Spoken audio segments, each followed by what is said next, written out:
Hello friends, in this video I will show how to fix and resolve Microsoft language IME high CPU usage on Windows 11 or 10. So click on Start and search Services.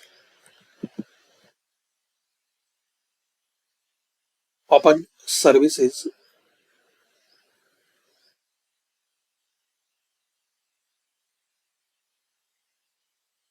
Now here guys you have to find out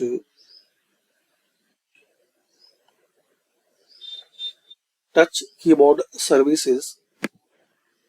Here you will find that one, and I have not that service, but you need to find out Touch Keyboard Service and double click on it. Then startup type select manual, then click on apply, then click on OK.